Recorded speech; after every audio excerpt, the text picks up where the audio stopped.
Hi, I am Jared Turkin, and welcome to God's Heartbeat and Scientifically Spiritual Vlog. Please join us on a discussion on science and faith with Dr. Damaris Lois Yamoa Lang. The God concept. You're asking me about the God concept. Well, the God concept is just something that we humans tend to ascribe the existence of everything to. Okay, so just to define it, it's more like it ascribes the existence of a one and only supreme entity and ultimate power of all. And clearly, no one can and should be able to wrap the God concept in a box, because we are saying there's this one thing that, looking all around us, is the author of it all. So as we know, there are several dimensions beyond our physical dimensions. The belief in the God concept supersedes all dimensions of life. For us humans, there are spiritual dimensions, there are physical dimensions, there are intellectual, emotional ones, social ones, which plays a huge part in almost everybody's lives, and sort of sets up these defining moments in the choices that we make. But then there are other dimensions that our receptors cannot actually respond to, because we don't have the receptors that can pick up those stimulation that will let us recognize these dimensions. So we are looking at something that is beyond all of it. And that's what this whole God concept comes into play. But then if we are saying that if there is this belief in the God concept that it supersedes us all, then and then most people sometimes say that, oh, well, science cannot really prove there's God. Well, natural scientists, if I should put it that way, we have social scientists that are exploring social things. Natural scientists are exploring the physical, natural dimensions of life, and in no way trying to falsify or support this God concept, because this God concept supersedes the physical dimensions of life. And as a natural scientist, I know for a fact that it is a domain that is not within our domain for us to explore. It's not because when science says there is no God, they are not trying to what they are saying. When science never says, let me say this properly, science never says there is no God. What natural scientists say is that they cannot support the existence of God. Neither can we also falsify the lack thereof, because it's a domain and it's an understanding that is beyond our area of exploration, because natural scientists just explore the natural world. So that's what that, oh, science cannot prove God. Yes, it cannot support the existence of God, neither can it what? Falsify it. So because this God concept Is that because it's not empirical? yeah, and it's not within what science is, what natural science is. Does that make sense? Yeah. Natural science cannot prove social science stuff. They don't actually prove. What natural scientists do is support or falsify. So there may be social elements that there may be social things that there may be a natural science element within it. So yes, the God concept part that we humans are trying to discover may have some natural science elements in it that will let us think. Like, I personally, oh my gosh, I see God in this. Although it's a natural science concept, but the natural science cannot be over it and put it under the microscope to actually prove, or again, let me use the correct word, support or falsify the God concept. Because the God concept is not just a physical dimension concept. Does that make sense? Okay. So going back a little bit, a lot of people like myself are looking or trying to understand this God concept, because at least in sitting down, we realize that the non-stochastic principles of nature, the non-random principle, gravity will pull things out, of energy, how things work in nature, it's not random. Okay. And are we saying that the origin if there's this God concept, the origin and creator of all of this, which we are ascribing to this entity for the lack of words we are calling God, are we trying to say that it's going to create its own creation only to be far away from it? It doesn't make sense to me. If there is this God concept that is the author of emotions, for intellect, for all of this thing, will it just make it for it to be an abstract thing away from it? So for me, in seeking this entity is what brings me to the claims of Christ Jesus. And if you look at the words of Jesus, he says that he came from God, and no other religious person has put the claims of Christ, okay, and said they are the only way, and either Jesus is lying or he's speaking the truth. And some of us trust the integrity of Christ above any other, because there's no other religious figure that has claimed to be this concept that is coming down to us for us to connect to. This God concept. No religious figure. Or you look at every other religion, they show you way of life, being a good person, all different things, making yourself better and everything else. But no one has claimed that. Jesus is the only one that has boldly said, I am God. Mhm. You get what I mean? I came from God. He's the only one that is saying boldly that I am the one that brought everything to existence, that I am trying to connect to you. And it makes sense to me, because for us to actually connect to this entity, our receptors must pick up the physical thing that we are subjected to. I mean, we are subjected to our receptors. We are what we see based on what our receptors can pick up and the perception they make in our brain. We have no idea whether there are some weird things right here that we don't know because my receptors cannot pick it up. So for God to become man was necessary for us to be able to relate and connect to. So for me, it's a no-brainer for that to happen. Like I said, how can the thing that brought everything to existence just be far away from it? Why would you make all this wonderful thing and just be far away from it and not be bothered with it?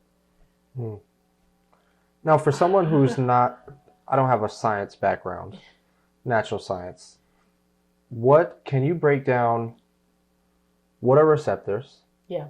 that you're talking about?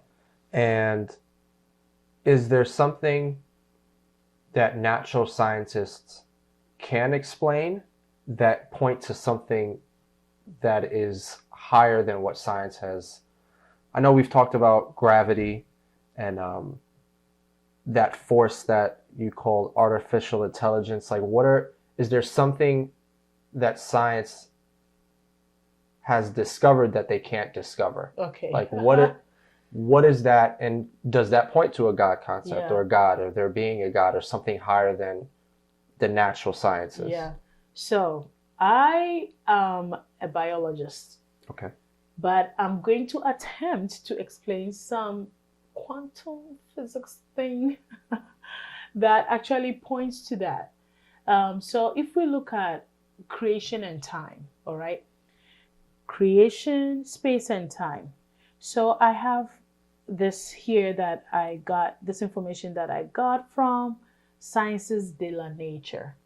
And basically, scientific discoveries, as we all know, this is from high school. We know about the Big Bang Theory, where there's this hot point that is just this, it's more or less like a supercharged black hole that 13.7 billion years ago started expanding and exploded and brought about the start of space and time, which are universe. And this is the interesting thing. Science know that there are observable universe. and there are universes that we haven't yet observed because the light has not yet reached. Like, okay, this is again common science, right? That when you, it takes the sun, the light from the surface of the sun, it takes it 8 minutes to reach the earth. So it means that if there was an alien holding a photon of that light, right, and was coming to the earth, it would have left 8 minutes before we actually saw it. So it's like the past, for us, time is 8 minutes ago. But in the space-time continuum, it happened. It's happened. It happened already. Yeah. Does that make sense? Yeah. And so, I mean, like, they have all these light years where it's the distance that we are measuring. There are certain stars that we see them here, but they are no longer there because the time we saw it, they had moved to something else. So things have already happened before we actually see it. Now, in looking at just what science has taught us, right? There is this dimension that we cannot even comprehend because our brain cannot comprehend it. And they have what they call the space-time continuum, which is this concept explaining how if we were viewing beyond space as an isolation and time in isolation, if we're viewing above it and beyond it and outside space and time, everything seemed to be already there. But we humans and our brain is able to only experience space and time within it and not outside of it. And so this concept, sometimes people understanding this assume that, okay, then everything else is certain in what should happen in that sense. But there is actually a randomness in this whole space-time continuum because there are certain particles that scientists have seen that when you view them, you actually determine what they do. So in viewing them, you've actually set their choice in place, and that in itself is not random after it has been done. But then the next future become a randomized thing. Yeah. So I have this. This is a little bit crazy. I like my biology place, natural science, neuroscience area. But this is how I see it. Okay, I see it more as a ripple, where you have this Big Bang theory thing. If you look into certain verses in the Bible, it talks about how there was nothing, and I'll visit that later on. But before we go to the Bible, just looking at the story of the Big Bang, talking about how it started off with energy and superforce before matter, which is you and I, our physical and other, came into existence. There was this radiation era, and the radiation era is pure energy and the superforce. And the superforce, we have the strong and the weak, and then we have gravity. Okay, and they came in existence after the energy part. So, and then we have the electromagnetic, which is all part of the superforce. So when the Bible says, let there be light, light is a form of energy. In the beginning, it had to start with the energy. It says, let there be light. I mean, the energy came first. And physicists say that. There was the radiation era first. And then before the particle era, the matter era came where atoms, we had the quarks at first before they formed the protons, neutrons, the leptons forming, the electrons forming, atoms forming, molecules forming, all the different types coming to form the cell, and on and on and on. So it's just a wonderful, and then energy had to permeate through all of it. Okay, so it's just, I mean, it's not stochastic. It has some principle roots to it that eventually birthed and became. and that's where space and time started. Space and time started from the onset of the Big Bang Theory. So, and then we are in right now. I mean, for me, whatever, like for the lack of words, we are using God, right? But the only reason why most of us we cannot humanize God, but most of us like to humanize God is because we want to feel the connection. But we don't have a heck what that thing is. Like for me, it's something. You know what I mean? But I know that thing has something about it that I can relate to because it's the thing beyond me plus other things. So it doesn't mean that it hasn't gotten some aspect of me that it can relate to, because if it's the author of it all. Yeah. So and that's what some bask in the comfortableness of it. And again, like Jesus was able to talk to water molecules like, hey, you guys be quiet. You know, be still. Okay, stop this whole hydrogen bonds going on there. And, you know, so it's just, I mean, if we go beyond our humanness and look at, I mean, again, for the lack of words, we are using God. But I mean, for me, the world is the universe, observable universe, the unobservable ones. It's not just, there is no nothing behind it. I just can't think it's just happening with no one behind it.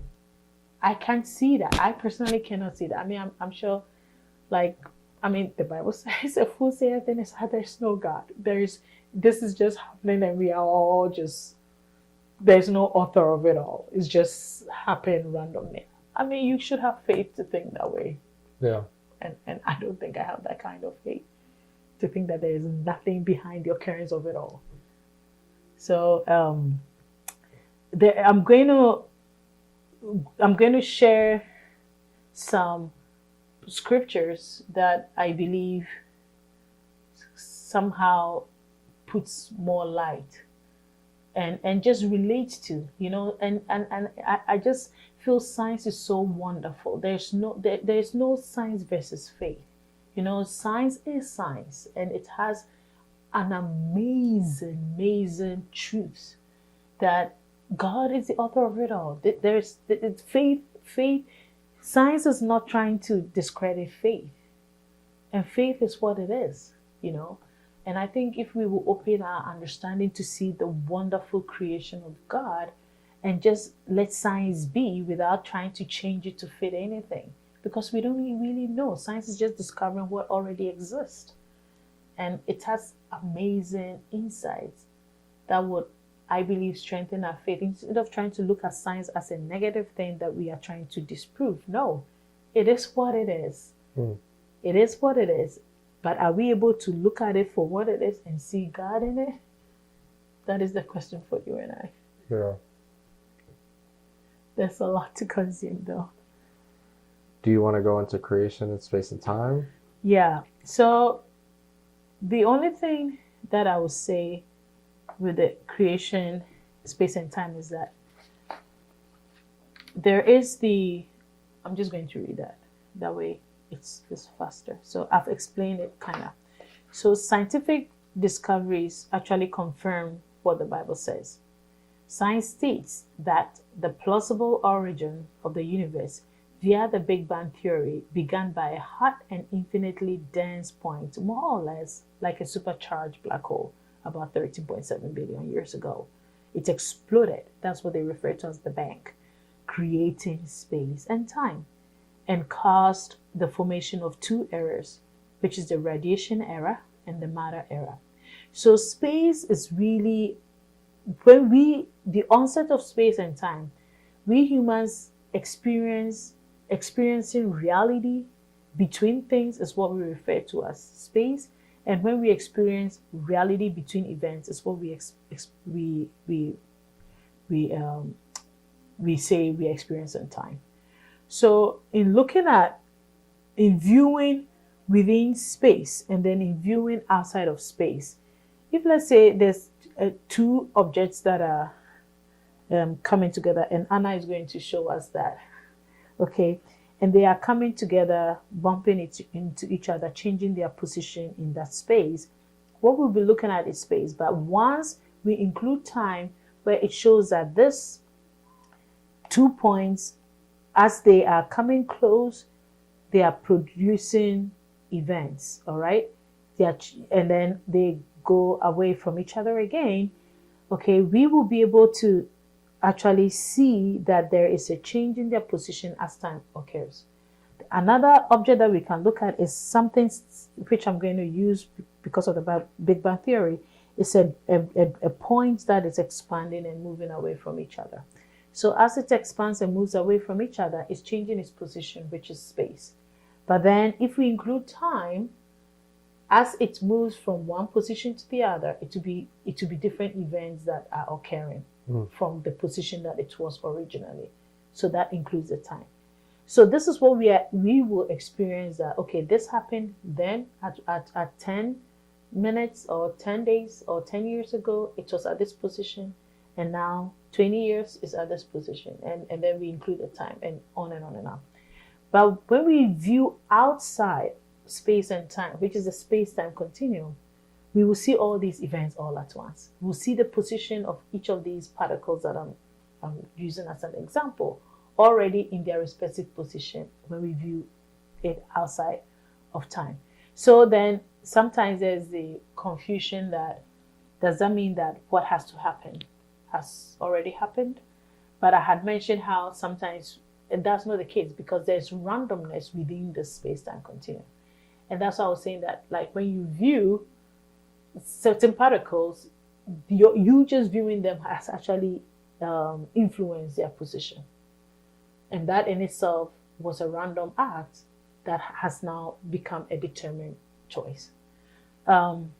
So there is this note from, I got from Science de la Nature, which says that, note that the space-time concept does not necessarily imply that the future is already set, because we must add to this vision a crucial quantum physics principle that states that randomness is at work in the universe. This randomness is at play as events unfold, but no more once they have occurred. Therefore, ahead of our present, space-time is undefined, is blurred, the future is not set. But behind, since the event has already taken place, the past is not blurred, and the space-time is clearly set. So in looking at when this Big Bang Theory thing occurred, and as I mentioned, we had the creation, we had the radiation era, and then we had the matter era. The radiation era was two main components, energy and the superforce. And that's what I'm saying, that when the part of the Bible, when it talks about light, it had nothing to do with, if you look at the beginning, it had nothing to do with the sun, which you and I have talked about in a different conversation. But it says, let there be what? Light. That was the first thing. And light is a form of energy. Let that come. That's why there is nothing that is made that was not made by Jesus. All things were made by him, and without him was not anything made that was made. So he is the author of creation. In him we live and move and have our being. So because energy started it all and this is not just the earth, creation of the earth. This is creation of universes that we can't even still observe. Yeah. Like, this is creation from before or before existed. I don't even know the words to use. So in terms of, yeah, we're talking about the God concept, space and time. Would this also help explain, because if we know this about time, that time, if there's splits, right? Mm-hmm. How God can see what is happening outside of this. Exactly. But it's not because there's a predetermined fate for all of humanity, but rather he's outside of this thing called time and space. Yeah. So he can see what's unfolded. Yeah. Just in the same respect to us seeing a star that's not there. Exactly. So this is a very complex way to understand this, because it makes it like we are trying to grapple with the all-knowing God versus free will. Correct. Basically, that's what we are saying. And the perfect example that I have to actually bring some understanding to something that is beyond the comprehension of our brain is this. Picture a pebble that you drop in a pond of water. It starts creating ripples. And the ripples go on and on indefinitely and doesn't stop. So picture that each ring of ripple has all these tiny, tiny molecules, which is water molecules, right?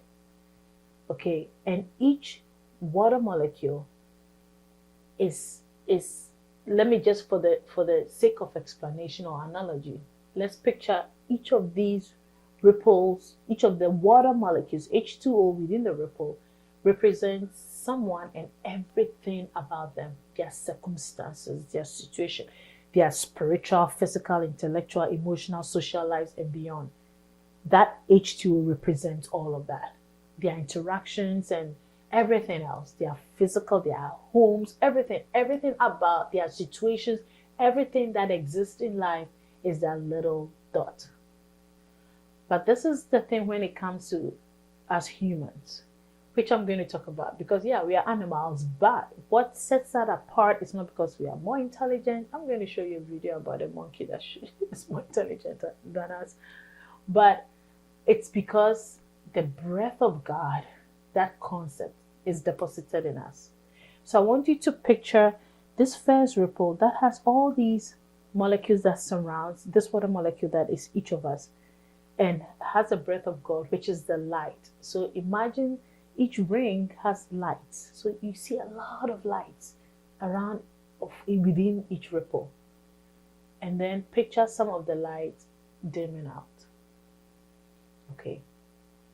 So the lights are dimming out because they are getting disconnected from the main source, which is God.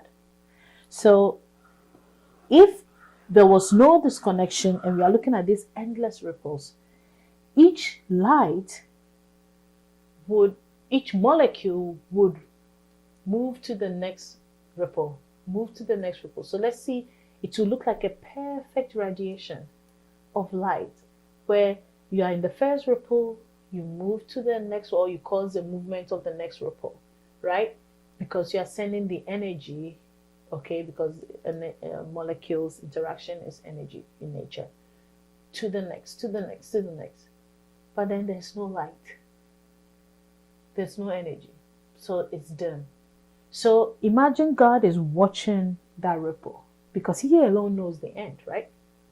So he lives outside of space and time. We live within space and time. So God is viewing it from above. And he's like, Damaris, your light is off. Let me send my Holy Spirit, who created and the Spirit of God moved, to come and reborn you, rechange your destiny. Because we are God's because of the breath of God. Jesus himself said it. I'm not saying something that Jesus did not say. It wasn't Paul or Peter. Jesus himself said, don't you know you're God? He said it. He didn't leave it to anybody else to say it. He decided to say it himself. So that they would say, oh, Peter was mistaken, or Peter meant something.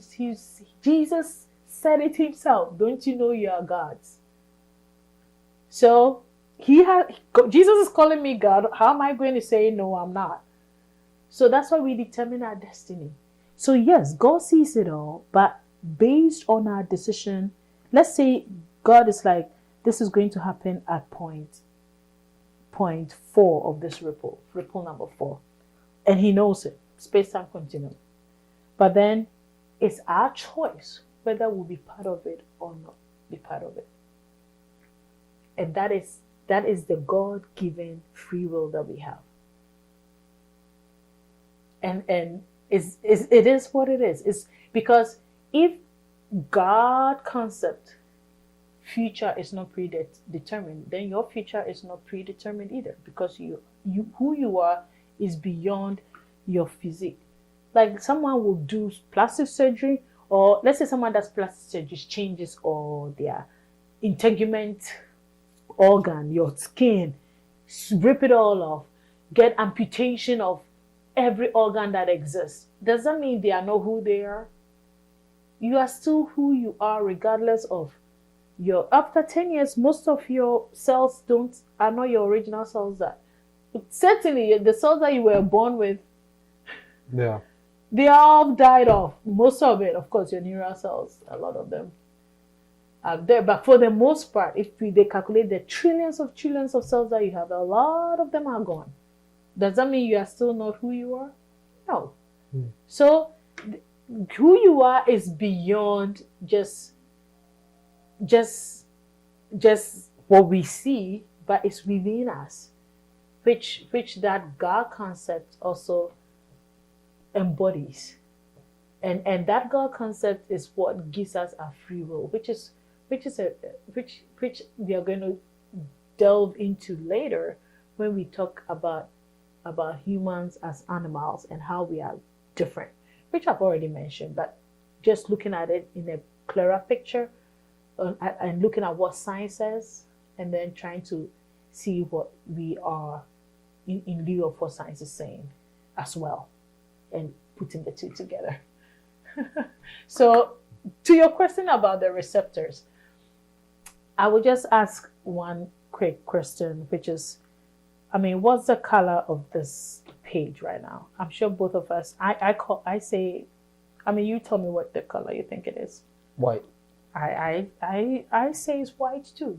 No two ways about it. Do you doubt it's white? Mm-hmm. I don't.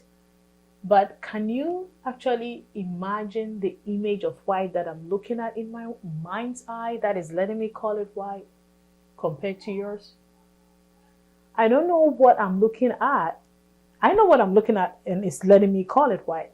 But I do not know what you are looking at that is letting you call it white. Yeah. But we both have agreed that this image that we see, we will call it what? White. So again, this is a psychology thing they call qualia. And that's why there's a saying, beauty is in the eye of what? The beholder. She's drop gorgeous, and someone is like, I don't see it. It's like, so this whole perception, and we all science knows that. Like we see a flower, the petals and everything all together. Certain insects see it as a grid. So what receptors do you have? Like if all the receptors were taste receptors, and I ask you have water, I ask you to describe it, you will give me description based on taste. If all the receptors in your body were photoreceptors, eye receptors, to see, and I ask you to describe it, you are giving me colors and shapes. It's the same thing, but you are giving me different description based on your receptors. Yeah. So we are defining what we know based on our subjective receptors. But do we know what exists that our receptors can pick? Even certain animals have certain receptors. They can see in UV light that we don't see, or infrared that we don't see, because we see the visible light spectrum. So we cannot assume that what we don't feel or experience does not exist. Yeah. That is just being ignorant. Yeah.